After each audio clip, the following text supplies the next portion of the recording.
교회가 이 땅에 세워진다. 하나님의 큰 역사인 거죠. 예수님께서 마태복음 16장 16절에서 18절까지 말씀을 보면 제자 훈련이 거의 끝마쳐 갈 무렵에 사람들이 나를 누구냐 하고 물어보시기도 하고 너희는 나를 누구냐 하고 물어보시기도 하셨습니다. 베드로가 주는 그리스도시요 살아계신 하나님의 아들이십니다 라는 대답을 할 때 내가 이 반석 위에 내 교회를 세우겠다 하고 주님 말씀하셨습니다. 이 땅에 세워지는 모든 교회는 예수님께서 세우시는 교회입니다. 우리가 지금 보았던 예루살렘 교회, 사마리아 교회, 그리고 구브로와 여기 안디옥 교회, 유대 지역에 있는 그 모든 교회들 다 예수님께서 세우시는 교회입니다. 주님이 교회를 세우실 때 천상에서 성도들에게 성령님을 보내시고 성령님을 모신 성도들이 성령 하나님의 뜻을 따라서 보냄을 받은 곳마다 가서 복음을 전파해서 믿는 자들이 생겨나고 그 믿는 자들이 또 교회를 이루게 되는 거죠. 그 교회는 예수님을 구세주와 주님으로 믿는 성도들의 모임이다. 그렇게 말할 수 있는 거죠. 지금부터 36년 전에 새순교회도 3월 4일, 3월 첫 번째 주일에 예배가 시작됐는데 예수님께서 교회를 세우시는 거죠. 그때부터 지금까지 저와 여러분 모두는 주님이 교회를 세우시는 교회의 일꾼으로서 세우는 자의 수고를 감당하도록 부르심을 받았다고 이렇게 보시면 되겠습니다. 그래서 오늘은 참 우리가 잔치를 해야 되는데 이 코로나 때문에 잔치도 못하고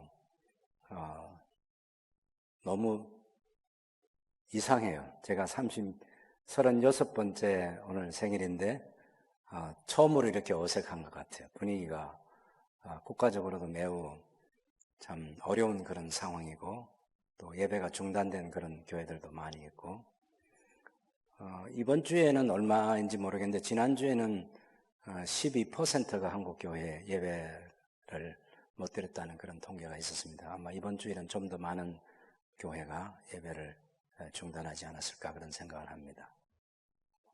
저희 고신총회도 임원들이 오늘 그리고 다음 주일 예배를 할 건가 또 어떻게 할 건가 총회적인 그런 태도를 결정하기 위해서 오랫동안 논의했는데 고신교회 목회자와 성도들이 가지고 있는 주일 공예배에 대한 아주 너무 중요하게 여기는 그 마음 때문에 이런 상황에서 예배를 중단하는 것이 옳은가에 대한 많은 논의를 했습니다. 그래서 대구 경북 지역과 같은 특별한 상황에 놓여 있는 그런 지역을 중심으로 해서 필요를 느끼는 곳에서는 당회가 예배를 할 건지 중단할 건지를 결정하면 그 당회 결정을 존중히 여겨서 모든 성도들이 함께 행동하도록 그 정도의 지침을 주어서 주일 예배를 어떻게 할 건지 저희가 총회장 서신으로 그렇게 보냈습니다. 그만큼 이 예배가 중단되는 것은 결코 가벼운 일은 아니죠. 아마 창원 지역에도 대구 경북 지역처럼 많은 확진자가 나오고 그러면 저희 당에도 당연히 성도들의 생명과 건강을 지키기 위해서 예배를 못하게 되는 그런 결정을 당연히 할 수 있겠죠. 이걸 율법처럼 예배를 하는 교회는 좋은 교회고 예배를 중단한 교회는 나쁜 교회다 그런 게 아님을 여러분이 꼭 기억해 주시면 좋겠습니다. 예배를 할 수도 있고 또 성도들의 건강과 생명을 보호하기 위해서 예배를 중단할 수 있는 그런 환경도 얼마든지 가능하다는 것입니다.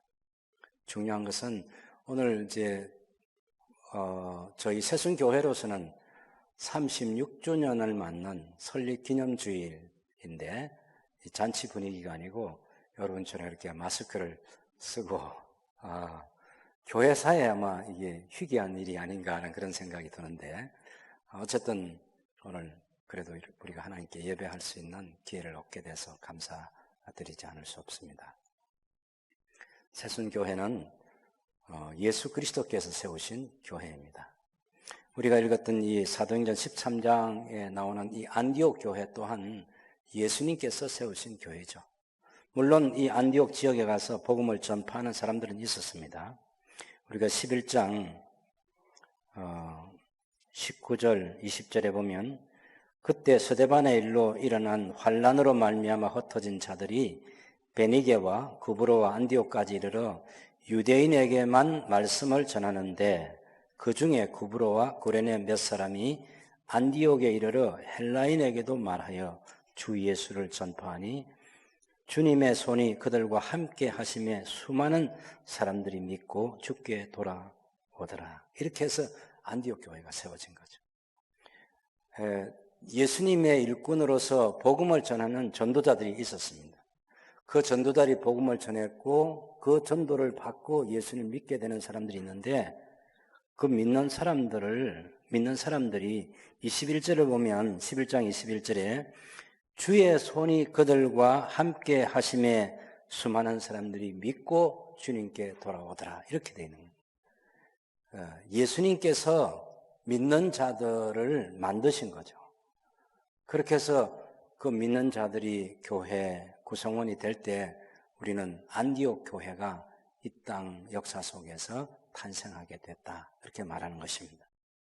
그러므로 모든 이 세상에 존재하는 교회는 다 예수님께서 세우시는 교회이고 예수님이 주인이고 예수님이 소유권을 가지고 있는 것이지 사람은 개인적으로 그 누구든지 교회가 내 교회다. 그렇게 말할 수 없습니다. 저도 예수님께서 믿게 해주셔서 믿은 사람이고 여러분도 예수님께서 믿게 해주셔서 믿은 사람이지 우리가 믿음을 결단한 것은 아니라고 하는 것을 성경을 통해서 알 수 있습니다. 안디옥 교회, 안디옥 지역에서 복음이 전파돼 가지고 많은 사람들이 주님께 돌아왔을 때 예루살렘 교회는 바나바라고 하는 성령과 믿음이 충만한 사람들에게 인정과 칭찬을 받는 사람을 파송해 가지고 그 안디옥 교회가 이방인 지역에서 생겨난 이 안디옥 교회가 예루살렘 교회와 같은 동질성을 가진 교회인지를 확인하게 했습니다. 당연히 안디옥 교회에 전파된 복음과 예루살렘 성도들이 받은 복음이 동일한 거죠.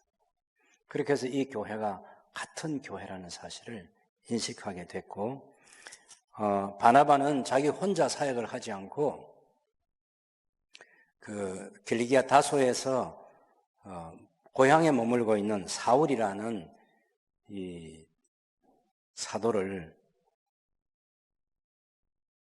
안디옥으로 초청해가지고 1년 동안 말씀을 가르치는 사역을 잘 해서 그 안디옥 교회 성도들이 이방인들에게 그리스도인이라는 그런 별명을 얻게 했습니다. 그리스도인, 그리스도에게 속한 자라는 것이죠. 그래서 교회는 우리가 13장 1절에도 보면 이 안디옥 교회에 5명의 선지자들과 교사들이 있었어요. 당연히 하나님 말씀을 가르치는 교사이죠. 선지자도 하나님의 말씀을 맡아서 그 말씀을 전하는 사람이고 교사도 기록된 이 하나님 말씀을 가지고 가르치는 사람이에요. 안디옥 교회에 선지자들과 교사들이 있었는데 5명. 첫 번째 사람은 바나바라는 사람, 두 번째는 니게르라 하는 시몬, 세 번째는 구레네 사람 루기오, 그 다음에 좀 수식어가 길게 붙어있는 분봉왕 헤롯의 젖동생 마나엔이라는 사람, 그리고 앞에서 충분히 소개됐던 사울이라는 이 그리스도의 새로운 제자이죠. 예수님이 그리스도라고 전파했던 이 변화된 하나님의 사람 사울이 안디옥 교회에서 사역을 했습니다. 그래서 교회가 세워질 때는 반드시 말씀의 사역자들이 교회를 세워가는 일에 주님을 섬기는 그런 일을 감당하는 거죠. 새순교회 36년의 역사도 저와 여러분이 다 하나님 말씀을 가르치고 배우고 또 우리 아이들을 양육하고 그렇게 하면서 이 교회 역사가 흘러온 것이고 여기까지 교회가 이르게 된 것이죠. 안디옥 교회 이 5명의 사람은 매우 중요한 사람인데 이 사람들과 같은 사람들이 계속 이어가는 그런 역사를 진행해 갈 수 있어야 되겠습니다. 첫 번째 사람인 이 바나바라는 사람을 한번 보시면 이 바나바는 앞에서 이미 구제하는 일에 굉장히 중요한 예루살렘 교회의 몫을 감당한 사람이고 이 사람 때문에 교회에 핍절한 사람이 없을 만큼 큰 역할을 한 사람이 바나바입니다. 사람들에게 인정과 칭찬을 받는 매우 경건한 그리스도인이었습니다. 성령이 충만한 사람이었습니다. 성령의 감동으로 충만해서 성령께서 인도하심을 따라서 예민하게 반응할 줄 아는 사람이 이 바나바였습니다. 무엇보다 믿음이 충만한 사람으로 소개된 사람이 바나바입니다. 이런 바나바가 하나님 말씀을 가지고 1년 동안은 사울과 함께 일했지만 더 시간이 흘러가면서 거기 있는 5명과 더불어서 말씀 사역을 계속해 가는 가운데 안디옥 교회가 선교사를 파송할 수 있는 그런 교회로까지 세워졌던 것이죠. 여러분 오늘 우리 본문 13장 1절에서 12절까지 보면 1절에서 3절까지는 이런 교사들이 5명의 교사에서 세워지는 그 안디옥 교회에 성령께서 바나바와 사울을 따로 세우라는 그런 말씀을 주셔서 안디옥 교회가 바나바와 사울을 선교사로 파송하게 되는데 그 선교사들은 성령 하나님의 보내심을 받아서 4절에서 12절까지 보면 구브로라고 하는 그 섬에서 하나님 말씀을 전파하고 거기서 이제 특별히 그 섬의 총독이 예수님을 믿고 구원 얻는 그런 놀라운 역사가 일어난 사실을 우리에게 보여주고 있습니다. 안디옥 교회, 이런 신실한 교사들에 의해서 세워진 이 역사가 오늘 우리에게도 매우 중요한 교훈을 주는 것은 새순교회도 36년의 역사라고 하지만 지금도 그렇고 앞으로도 그렇고 계속해서 신실한 말씀의 사역자들이 우리 장로님들, 집사님들, 권사님들 가운데서 계속 세워져서 또 주일학교, 영화부, 유치부, 초등부, SFC 중고등부, 청년대학부 할 것이 또 우리 순장님들이 모든 순원들과 함께 말씀의 교제를 나누어서 그 말씀 위에 세워지는 그런 역사를 계속해 가야 하는 것입니다. 그럴 때 교회는 참된 교회가 되는 거예요. 교회는 언제나 하나님 말씀을 가지고 우리가 생각하는 것, 우리가 행동하는 것, 교회가 사역하는 이것이 성경 어디에 근거를 두고 있느냐, 이거 정말 중요하게 생각하는 거죠. 그렇게 해서 말씀 위에 세워지는 교회를 위해서 사역자로 헌신하는 신실한 하나님의 사람들에 의해서 새순교회는 앞으로도 안디옥 교회처럼 아름답게 세워져 가게 될 것입니다. 여러분이 그런 좋은 사역자들이 되시기를 바랍니다. 이 안디옥 교회가 2절에 보면 주님을 섬겨 금식할 때 성령의 음성이 있었습니다. 여러분 거기 교사들을 좀 면면을 보면 거기 니게르라는 시몬인데 니게르는 검다는 뜻인데 피부 색깔이 검은 사람도 있고 또 출신이 아프리카 사람도 구레네 사람. 니게르라는 시몬과 구레네 사람은 아프리카 그 알렉산드리아 지역 옆에 있는 그 리비아에 있는 그쪽이죠. 그죠? 구레네 사람. 루기오. 그리고 또 특별한 사람은 그 분봉왕 헤롯의 젖동생 마나엔이라는 사람이 있는데 분봉왕 헤롯이라고 말할 때는 우리가 성경에 보면 헤롯이라는 이름이 많이 나와요. 일반적으로 여러분이 알고 있는 헤롯 대왕이라는 사람, 예수님이 탄생하실 그 무렵에 베들레헴의 2살 아래 아이들을 다 살해했던 그 헤롯, 그 사람도 헤롯이고 또 세례자 요한을 목베어 죽인 사람도 헤롯이고 우리가 지난 12장에서 본 것처럼 요한의 형제 야고보를 칼로 목베어 죽인 이 사람도 헤롯이고 도대체 헤롯이 어느 헤롯인지가 이 성경을 읽으면 혼란이 와요. 역사적인 그 시간대를 잘 보고 이 사람은 어떤 헤롯이다, 이 사람은 어떤 헤롯이다, 어떤 헤롯이다 그렇게 하는데 우리가 그걸 이제 교회에서 성경을 가르치거나 그렇게 할 때는 쉽게 예수님이 탄생할 무렵에 2살 아래 아이들을 살해했던 그 사람은 헤롯 대왕이라 그렇게 불러주고, 실제로는 대왕이 아니에요. 그냥 뭐 헤롯, 하도 뭐 그런 분위기를 가지고 있어 헤롯 대왕이라 그렇게 불러주는 거죠. 그렇게 불러주고, 그 아들 아켈라오가 있었어요. 그리고 그 아들 헤롯 안디바가 있었습니다.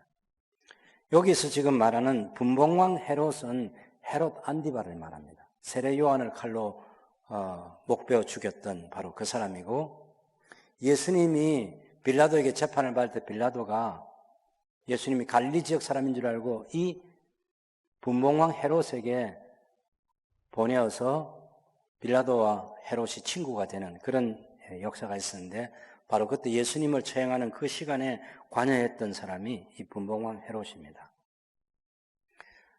자기의 형제인 그 빌립의 아내 헤로디아를 빼앗아서 자기가 이혼을 하고 나바테아 그 공주를 강제로 되돌려 보내고 헤로디아를 빼앗아서 아내로 삼았던 그 나쁜 일을 많이 한 이 헤롯이 분봉왕 헤롯입니다. 말로가 건강 상태도 아주 좋지 않고 병들어서, 그리고 로마 제국의 모반을 일으킨다는 그런 반역이 들통나가지고 큰 공경에 처하게 된 그런 사람이 분봉왕 헤롯인데, 하나님의 나라를 보면 이 분봉왕 헤롯은 대적자예요. 그런데 이 하나님 나라 대적자인 분봉왕 헤롯의 젖동생 마나엔이라는데, 젖동생이 뭐냐면 마나엔의 어머니가 헤롯과 마나엔을 같이 젖을 먹여서 키운 거예요. 젖동생이란 말은 함께 양육받은 사람 말이에요. 그러니까 헤롯 안디바의 유모가 누구냐 하면 마나엔의 어머니가 헤롯 안디바의 유모예요. 이 유모가 분봉왕 헤롯도 키우고 자기 아들 마나엔도 키우고, 그 궁중에서 이렇게 같이 자라났어요. 그런데 결과는 어떻게 됐어요?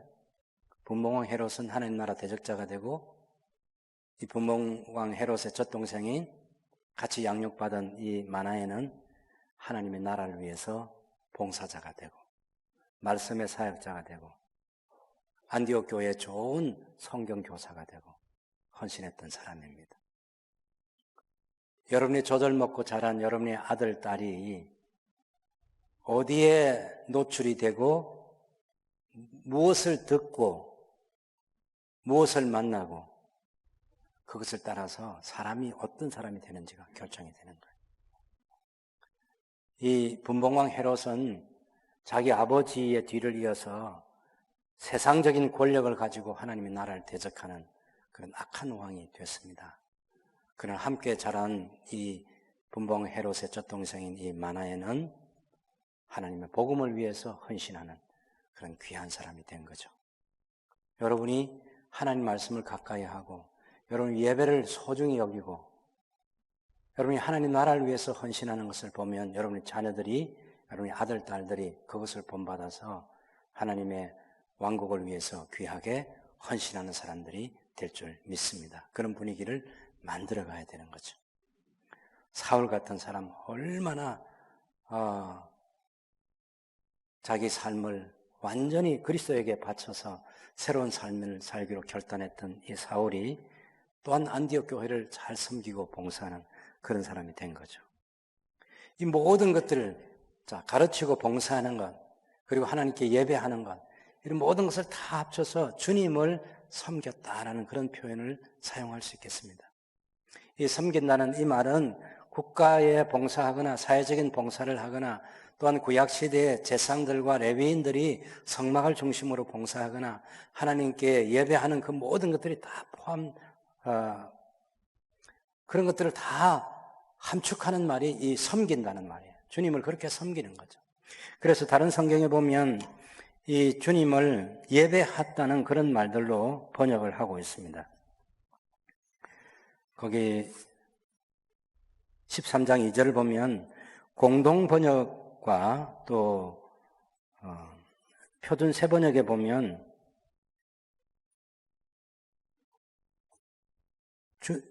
단식하면서 주님께 예배할 때, 혹은 주님께 예배하면서,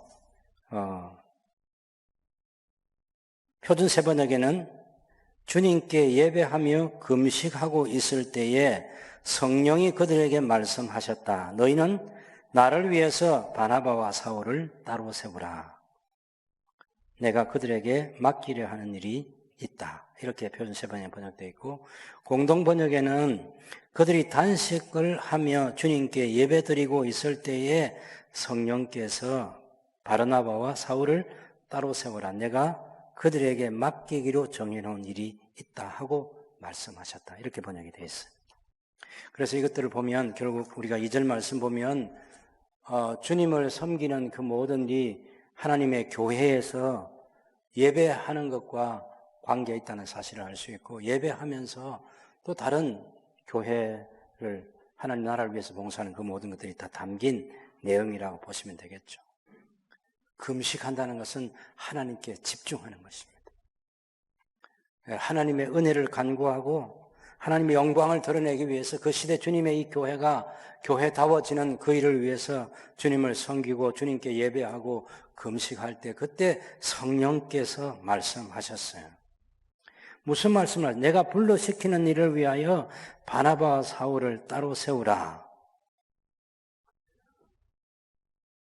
성령께서 불러시키는 일이 그 3절과 4절을 보면 결국 선교사를 파송하는 일입니다.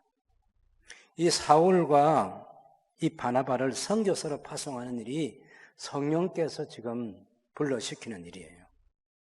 성령께서 특별히 그들에게 맡길 일이 있는 거죠. 그래서 선교라고 하는 것은 교회가 무슨 회의를, 예수님을 믿는 사람들이 모여서 야, 우리 교회가 뭘 하지? 우리가 무슨 사업을 하지? 우리가 선교 사업을 하자. 그렇게 결정한 게 아니고 성령께서 주권을 가지시고 선교를 시작하시는 거죠. 선교사를 세우시는 이가 성령 하나님이시고 선교를 하게 하시는 님이 선교를 하게 하시는 분이 바로 성령 하나님이십니다. 선교는 성령께서 교회에 주시는 사명입니다. 그래서 이것은 우리 새순교회도 설립될 때 그 선교에 적극적으로 참여하는 우리 비전이었는데 사실 우리의 비전이 아니고 성령께서 교회에 주신 사명에 순종하는 게 선교입니다. 이 땅의 모든 선교는 사도행전 1장 8절 말씀처럼 오직 성령이 너희에게 임하시면 너희가 권능을 받고 예루살렘과 온 유대와 사마리아 땅끝까지 이르러 내 증인이 되리라 하는 그 말씀대로 성령 하나님께서 교회에 주신 사명에 순종하는 게 그게 선교예요. 그래서 교회는 선교를 해도 되고 안 해도 되는 게 아니고 반드시 선교를 해야 하는 것입니다. 불행하게도 역사를 보면 오랜 시간 동안 이 선교가 중단된 적이 있어요. 사실은 예루살렘 교회도 우리가 1장에서 7장까지는 주로 예루살렘 교회가 그 지역 사회를 중심으로 해서 복음을 전파하는 그런 전도가 일어났고, 이제 그 8장에서 12장까지는 안디옥까지 이방인의 지역까지 복음이 전파된 것을 보여주고 13장에 와서 세계를 바라보는 그런 선교가 직접 성령 하나님의 주권에 의해서 시작되는 역사를 봅니다. 근데 우리 개신교회에서 현대 선교의 아버지라고 불리는 윌리엄 캐리가 현대 선교를 시작했는데, 그 당시에 영국 교회는 식민지를 많은 나라들을 정복해서 식민지화하는 그런 걸 통해서 당연히 교회도 물론 세워지고 그렇게 하긴 했는데, 선교사를 순전하게 하나님의 말씀을 전하기 위해서 다른 나라에 가서 복음을 전파하고 선교를 한 것은 이 윌리엄 캐리가, 이 사람이 이 침례교 목사인데 그 시대에 시작을 했어요. 원래는 구도수성공인데 이 사람이 23살이 될 때 목사 안수를 받을 준비가 돼서 목사가 된 사람인데, 이 사람이 선교사가 될 때는 32살 때입니다. 선교를 하겠다니까 많은 사람들이 반대를 했어요.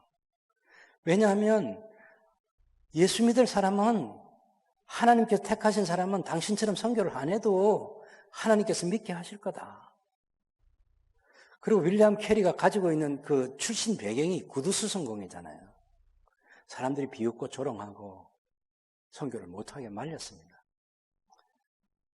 집안에서도 말리고 가족들도 말리고 그 교회도 말리고. 그런데 그 윌리엄 캐리가 가지고 있는 선교에 대한 열정을 그 누구도 멈출 수 없습니다. 그래서 현대 선교가 이 윌리엄 캐리에서 시작됐는데, 그때 이제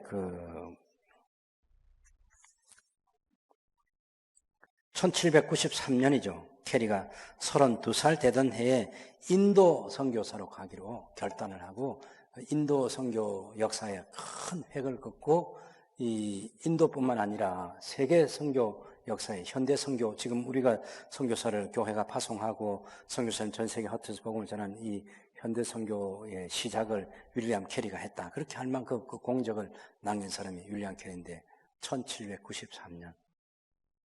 한번 생각해 보세요. 오랫동안, 물론 선교가 전혀 없지는 않았겠지만, 정말 성령께서 원하시는 만큼 능동적으로 이루어지는 이 선교가 이루어지기까지는 교회가 오랫동안 순종하지 못했습니다. 그러니 선교가 성령께서 교회에 주신 사명이라는 것을 깨닫고 선교에 헌신하는 일 쉽지 않아요. 여러분, 새순교회도 1984년에 교회를 개척해서 1985년에 우리가 한생명 선교후원회를 조직해서 거기에 우리가 가입해가지고 저와 같이 공부를 했던 친구들이 다 개척교회를 하면서 선교사, 박은생 선교사를 아프리카 가나에 파송한 일을 할 때, 교회 안에서는 아니, 우리 지역에도 전도할 때가 많은데 왜 선교사를 파송하려고 합니까? 하는 그런 얘기도 있었고, 또 주변에 이미 기성교회가, 오래전에 교회가 있었던 그런 교회 역사가 있잖아요. 제가 교회를 개척할 때 함께 개척하는 성도들과 더불어서 왜 주변에 이런 이미 기성교회들이 많이 있는데 교회를 개척해야 되느냐, 그런 당위성에 대한 대답을 가지고 교회를 개척해야 되지 않습니까?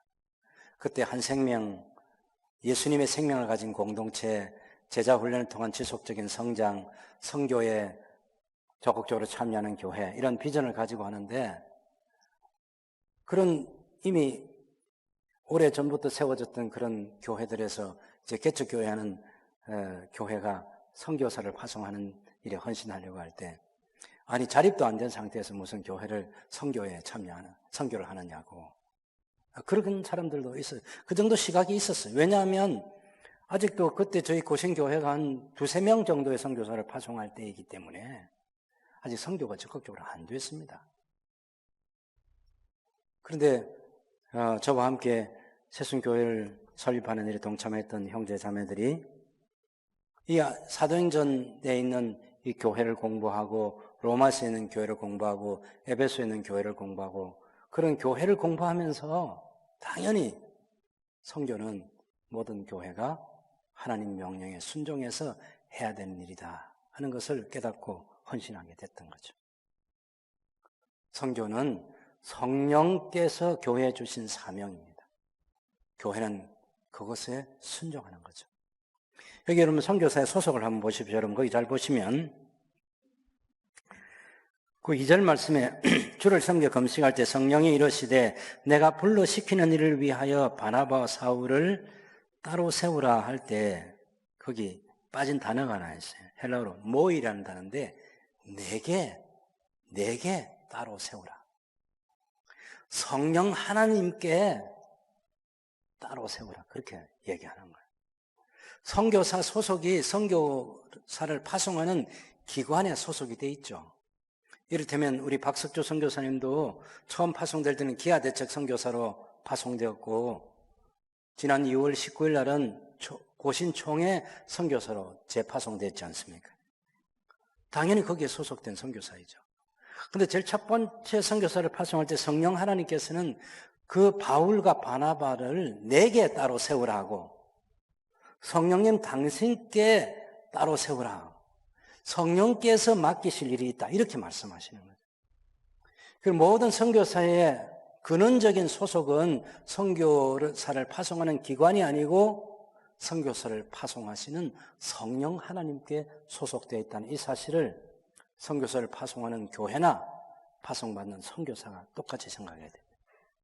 그래서 여러분 그 3절을 보면 이에 안디옥 교회가 금식하며 기도하고 두 사람을 안수하여 파송하는데 4절 말씀 보면 두 사람이 성령님의 보내심을 받아 실루기아에 내려가 거기서 배 타고 구브로라는 섬으로 가서 복음을 전파했다. 이렇게 말하는 거죠. 교회가 선교사를 파송했는데 누가라는 이 성경 기자는 성령께 보냄을 받았다. 이것을 아주 강조하는 거죠. 선교사를 물론 우리 교회가 보낼 수 있어요. 그런데 먼저 생각해야 될 것은 교회가 선교사를 파송하기 전에 성령 하나님께서 보내시는 사람을 파송 절차를 거쳐서 교회가 이 선교사를 파송한다. 이런 생각을 가져야 성경적으로 건강하고 완전한 생각을 갖는 것입니다. 그 선교사의 소속이 성령 하나님께 소속된 사람이고 그 선교사를 직접 보내시는 분은 성령 하나님이고 교회는 그것에 협력을 해서 순종하면서 선교사를 파송하는 거예요.